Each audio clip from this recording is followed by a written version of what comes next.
I lured the monster. In with perfect bait. Me. The wrong version. Had to end. Prologue. The softening.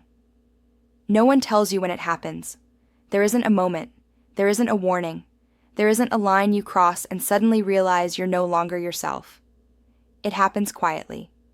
You start choosing peace over truth, comfort over confrontation, understanding over boundaries, being evolved over being real.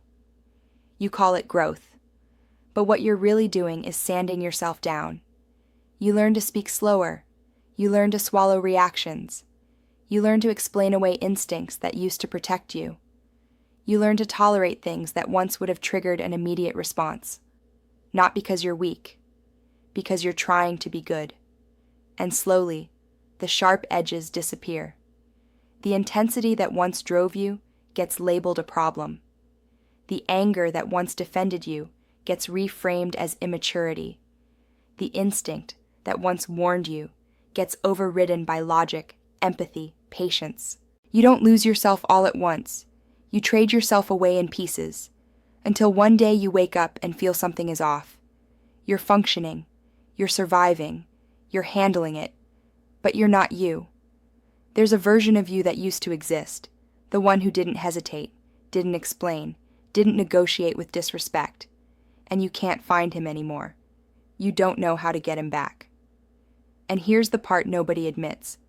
Sometimes the reason you can't get back on track is because the version you became refuses to die quietly, so something has to kill it. Chapter 1. How we get soft. Without noticing, softness doesn't arrive as weakness. It arrives as responsibility. You start thinking before you act. You start giving people the benefit of the doubt.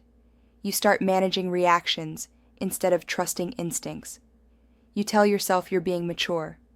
But maturity, unchecked, turns into suppression. You stop honoring the part of you that reacts fast because it sees danger early. You stop listening to the voice that says, "This isn't right." You override it with rational explanations and spiritual bypassing. "He didn't mean it like that. She's just damaged. I should be more patient. I don't want to be that guy." So you become someone else, someone calmer, someone quieter, someone safer, and the world applauds you for it. But inside, something is starving. Chapter 2. The monster. You keep locked inside. You were never meant to be harmless. You were meant to be controlled. There's a difference. Inside you lives something primal. Not rage, not chaos, but force. The part of you that doesn't ask permission to protect itself. The part that doesn't hesitate when boundaries are crossed. That's your monster. And you've been taught to fear it. Because monsters are dangerous. Monsters hurt people. Monsters destroy things. So you bury it. Like Bruce Banner counting breaths, convincing himself he can stay calm, promising himself he won't let it out. Because once it's out, you're afraid of what happens next. You're afraid you won't be able to put it back. Chapter 3. Why monsters find the softened. Here's something uncomfortable. Predators don't look for weak people. They look for restrained ones. They sense hesitation. They sense over-empathy. They sense people who don't trust their own instincts anymore. They sense someone who won't strike first, or at all. That's when the external monster appears. Confident, charming, dominant, and something in you recognizes it. Not fear, recognition. Chapter 4. When you stop fighting back. At first, you resist. Then you negotiate. Then you endure. Each time you don't respond the way you know you should, something inside you recedes further. You tell yourself you're choosing peace. But peace without power is surrender. And slowly, the monster on the outside starts dismantling the version of you that refuses to fight. Chapter 5. The realization. Nobody admits. Here's the truth most people won't say. At some point, you realize this version of you cannot survive. Not because you're losing, but because you've outgrown who you're pretending to be. And that's when the idea forms. If I can't bring my real self back voluntarily, then something has to force him out. Chapter 6. Becoming the perfect bait. You stop running. You stop shielding. You stop minimizing. You let the monster see you. Not naive, not clueless, intentional. You allow pressure. You allow confrontation. You allow collapse. Because you understand something now. Destruction is the trigger. Just like the Hulk doesn't emerge during peace, he emerges during threat. Chapter 7. The fear of losing control. This is the scariest part. You're not afraid of the monster hurting you anymore. You're afraid of what happens when your monster wakes up. Because once unleashed, it doesn't negotiate. It doesn't care about optics. It doesn't care about being liked. It ends things. And that terrifies you. But you're more terrified of staying broken. Chapter 8.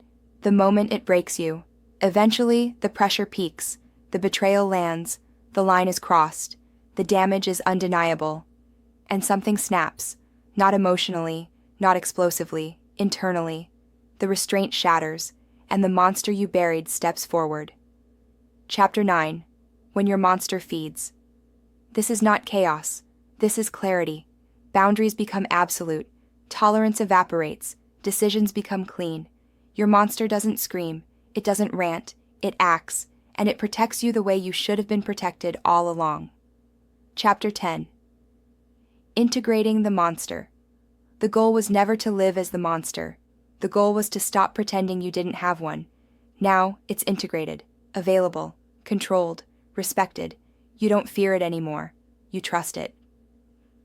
Chapter 11. Why the wrong version had to end. The version of you that survived instead of confronted, that tolerated instead of ended, that version had reached its limit. It wasn't wrong. It was outdated. So it had to end. Not gently, not peacefully, decisively. Chapter 12. The final truth. So here it is, without apology. I lured the monster in with perfect bait. Me. Because the wrong version of me needed to end. And the real one, the one with teeth, restraint, and control, needed to come out.